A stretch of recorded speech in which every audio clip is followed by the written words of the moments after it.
Apa jadinya jika seorang pria kaya raya kedatangan pembantu baru cantik yang bahkan kecantikannya itu melebihi istrinya? Sudah pasti tergoda dan akan berujung kepada enak-enak, bukan? Inilah yang akan disajikan dalam film asal Filipina kali ini. Yuk ambil posisi nyaman, siapkan cemilan, rebahkan badan dan fokuskan pikiran karena film akan segera dimulai. Kisah dimulai dengan sosok gadis cantik bernama Daisy. Ia adalah seorang pelayan di restoran pinggir kota. Kerjaan itu ia ambil karena ia adalah seorang perantauan. Dirinya yang berasal dari keluarga dengan ekonomi rendah tentu mendorongnya untuk mencari pekerjaan layak agar keluarganya di kampung dapat hidup dengan enak. Di suatu hari, Daisy mencoba-coba mencari peluang pekerjaan lain. Ia yang merupakan lulusan sarjana keperawatan anak menginginkan pekerjaan sesuai dengan latar belakangnya. Ia mengirimkan surat lamaran kerja kepada Martha atau pembantu senior di rumah keluarga pebisnis kaya. Sampailah ketika Daisy melakukan interview dengan Martha di sebuah kafe. Rights lang yan, no? Parasnya yang cantik plus berkompeten di bidangnya membuat Daisy diterima sebagai pembantu sekaligus babysitter di rumah tersebut. Ia berangkat ke tempat kerja barunya dan ia diperkenalkan dengan siapa saja penghuni rumah itu atau keluarga sang majikan. Ada Roxanne, sang ibu yang mempunyai satu anak dan sekarang sedang hamil tua. Lalu ada anak Roxanne bernama Nami, yaitu anak yang akan menjadi tanggung jawab Daisy untuk merawatnya. Daisy kemudian diantarkan ke kamar tempat ia akan tinggal di rumah ini. Kamar itu cukup mewah dan nyaman untuknya. Di malamnya, tugas pertama Daisy adalah memasak dan menyajikan makan malam untuk mereka. Lalu Nami, si gadis kecil, memberitahu jika Daisy sangat baik, perhatian, dan menyenangkan sebagai babysitternya. Roxanne juga turut senang mendengar hal itu. How's your new yaya? Did you say that? No, nakita ko sa mukha niya. Beberapa jam setelah makan malam, sang suami bernama William baru pulang dari pekerjaannya. Mengetahui adanya pembantu baru di rumah, William yang terkesan cuek dan tak banyak bicara hanya memberi pesan kepada Daisy untuk merawat seisi rumah dengan baik serta mengurus segala kebutuhan anaknya. Daisy melanjutkan pekerjaannya merapihkan rumah. Ia diminta untuk membersihkan kamar mandi sang majikan. Tapi saat tugasnya itu ia lakukan, Daisy yang memang agak sedikit centil membersihkan kamar mandi itu dengan gerakan yang membuat gerah. Tingkah lakunya itu dilihat oleh William. Sudah pasti karena baru beberapa jam bertemu, William tak berbuat neko-neko. Apalagi di sana juga ada istrinya.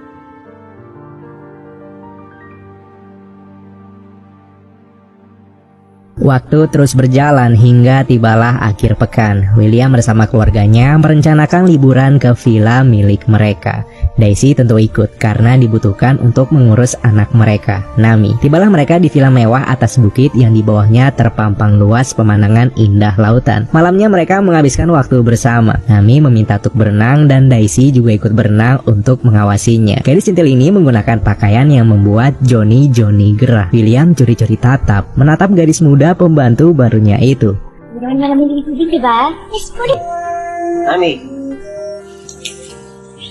Akibat tak kuat menahan gerahnya pemandangan yang dilihat, William pun mengajak Roxanne untuk berendam. Sayangnya baru saja berendam, suhu yang dingin membuat Roxanne tak tahan dan memutuskan untuk menyudahinya. Ketika William dan keluarga sedang beristirahat, kini giliran Daisy untuk memanjakan tubuhnya. Ia berenang sambil tertawa bahagia sebab dirinya belum pernah merasakan liburan semewah ini. Walaupun hanya sebagai pembantu, ia sangat senang karena keluarga William sangat baik kepadanya. Di samping itu, cuaca dingin dan suasana mendukung membuat pasangan suami istri ini melakukan enak-enak. Tapi sayang, Roxanne sedang hamil tua dan itu membuatnya tak bisa sembarangan bergerak. Kondisi itu pun akhirnya membuat William belum sampai memuntahkan benihnya. William pergi keluar dan berniat mencari pelampiasan. Bermodalkan segelas anggur, ia masuk ke kamar Daisy. Dan kepada Daisy lah William memuntahkan benihnya. Daisy ya mau-mau aja diajak enak-enak. Secara William adalah pria kaya raya.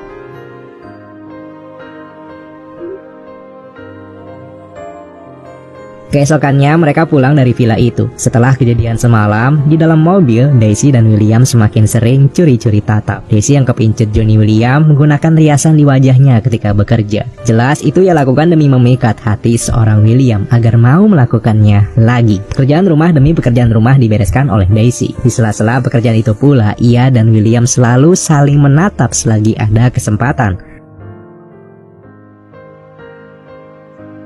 Puncaknya ketika suatu malam, William sadar jika Roxanne yang sedang hamil tua tak dapat membuat Johnny-nya bergetar. Tak ada istri, pembantu pun jadi. William mengecek kondisi rumah. Setelah dirasanya cukup aman, ia menghampiri kamar Daisy. Daisy sudah sangat siap menerima gempuran, karena dari malam-malam sebelumnya, ia bersama apemnya sudah sangat siap. Tanpa basa-basi dan tanpa aba-aba, Daisy diserang oleh Johnny, William, hingga enak-enak terjadi sangat brutal di malam itu. Di tengah peperangan, karena Daisy yang cukup berisi membangunkan Martha dari tidur lelapnya. Ia pun melihat kalau William berselingkuh dengan Daisy.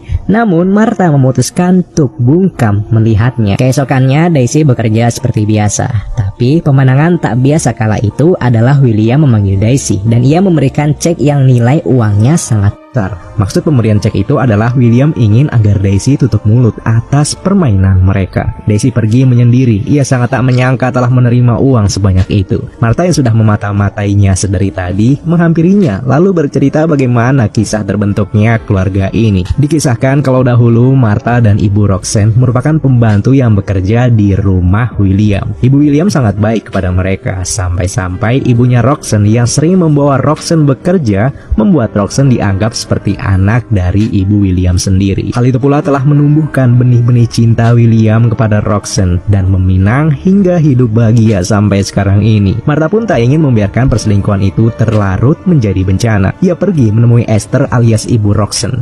Martha bercerita kalau Roxanne sedang dalam bahaya sebab William bermain di belakang dengan pembantunya. Esther disarankan mengambil tindakan dan jangan sampai semuanya terlambat. Alam mo, sa totoo lang, Isa pa yung anak ko eh. ay hindi ko na sinabi yan. Esther datang ke rumah itu. Ia memulai rencana pencegahan kehancuran rumah tangga anaknya dengan membuat Daisy celaka saat sedang bekerja. Daisy terjatuh dari tangga yang cukup tinggi dan membuatnya harus dirawat di rumah sakit. Dokter memberikan kabar buruk sekaligus kabar baik. Kabar buruknya adalah Daisy mengalami gegar otak tingkat rendah dan kabar baiknya adalah Daisy sedang hamil. Namun kabar baik dari Daisy yang sedang mengandung itu dianggap sebagai sebuah bencana atau ancaman besar. Martha memberitahukan kondisi Daisy pada Esther dan membuat Esther membeberkan semua perselingkuhan William kepada Roxanne. Esther meminta Roxanne tenang dan berkata biar semuanya ia yang urus. Ako nang bahala dyan. Please, can you just leave me alone? Kasama sa kontrata yan. Martha kemudian pulang dari rumah sakit. Sesampainya di rumah, Roxanne dan Esther sudah menunggu, di mana Martha mendapatkan kemarahan Roxanne karena Roxanne tak terima mengapa Martha menyembunyikan perselingkuhan suaminya. Merasa kalau ia sudah benar, Martha tak terima dan marah-marah sendirian di kamar. Dalam hati dirinya berkata, masih baik perselingkuhan itu ia beberkan daripada ia sembunyikan hingga bisa saja William memutuskan beristri dua. Lahat kayo? Mga leche kayo? Mga walang hiwa kayo? Sosok Daisy yang masih di rumah sakit kini telah mengetahui dari dokter kalau ia telah hamil dan usia kandungannya sudah 3 minggu. Ia galau, bingung tentang apa yang harus dilakukan kepada calon bayinya. Ia memanggil temannya dan bercurhat tentang bayi itu. Ia akan memilih untuk menggagalkannya demi menghilangkan barang bukti. Tapi temannya itu memberi solusi lain. Bagaimana kalau Daisy menerima calon anaknya dan akan merawatnya sebaik mungkin? Sebab Daisy sudah punya banyak uang dari bosnya. Beberapa waktu berlalu, Daisy semakin pulih dan dipersilahkan pulang. Di rumah itu pula ia diberikan susu setiap hari untuk memulihkan kondisinya. Sampai suatu ketika Daisy merasakan kalau ia sudah tak pantas berada di rumah ini dan memutuskan untuk berhenti dari pekerjaannya. Tapi niat baik itu malah disambut oleh Roxanne dengan pukulan kemarahannya serta makian yang menyayat hati Daisy. Saat itu juga Daisy diminta untuk menggagalkan anak itu. Sebagai gantinya berapapun uang yang Daisy mau maka akan Roxanne berikan. May kasalanan ba? Kapalit niyan laman ng tiyan mo. At gusto ko. Karena terlalu lama mengambil keputusan, Roxanne memutuskan sendirian pergi dan mencari obat untuk pelancar haid. Ia kemudian mencampurkan obat tersebut dengan susu yang rutin diminum Daisy. Daisy meminum susu itu, tapi anehnya tak ada reaksi apapun. Kini tibalah saat Roxanne akan segera melahirkan. Para keluarga pergi ke rumah sakit dan beberapa saat setelah proses melahirkan, William dianugerahi anak laki-laki kembar.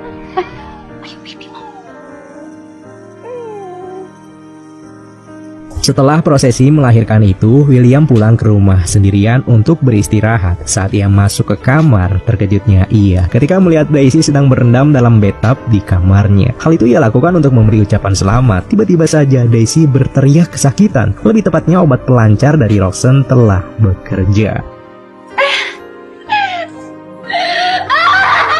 Mengetahui kalau kejadian yang dialami Daisy adalah disengaja, William tak terima dan bertanya-tanya siapa orang yang tega melakukan itu. Ia pun berkata sebenarnya ia mau menerima anak Daisy dan akan menjadikannya istri kedua. Merasa kalau keluarga ini sedang berada di ujung tanduk, Martha menemui Daisy, memberikannya uang dan memintanya lekas pergi dari rumah ini. Ia juga mengaku kalau awal ketahuannya perselingkuhan ini adalah ulahnya.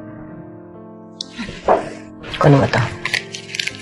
Matatapos rin ang lahat ng mga bangungot na ito. Daisy kecewa sebab Martha adalah orang yang ia anggap sebagai ibunya sendiri. Ia pun pergi dari rumah itu, tinggal di kontrakan lamanya, menghabiskan waktunya untuk menyesali mengapa dunia begitu tak adil dan jahat kepadanya. Keterpurukan teramat dalam yang dialami Daisy akhirnya mendorong dirinya untuk membalas segala perlakuan itu padanya. Di samping itu, Roxanne dan kedua bayinya baru saja pulang dari rumah sakit. Tak lama setelahnya, terlihat Daisy diam-diam masuk ke kamar dan berencana membawa salah satu bayi kembar itu. William memergoki aksi Daisy dan memohon untuk tak melakukan hal itu.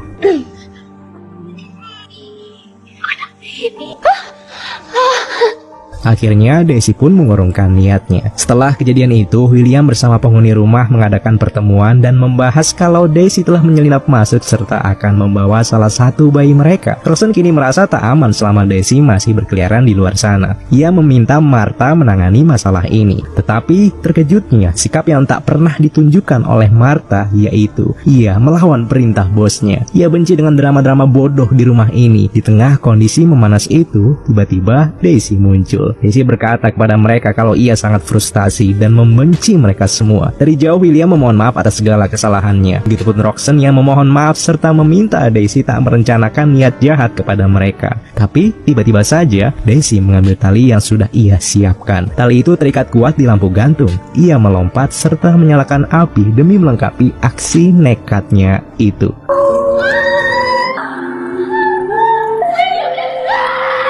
Daisy, gadis cantik yang harus berakhir mengenaskan. Hubungan gelapnya membuat salah arah dan sangat menekan kondisi mentalnya. Dirinya yang centil telah membuat William tergoda dan melakukan hubungan itu. Ingat, karma akan berlaku pada siapa saja. Bahkan karma akan datang dan bisa lebih kejam dari apa yang telah diperbuat kepada orang.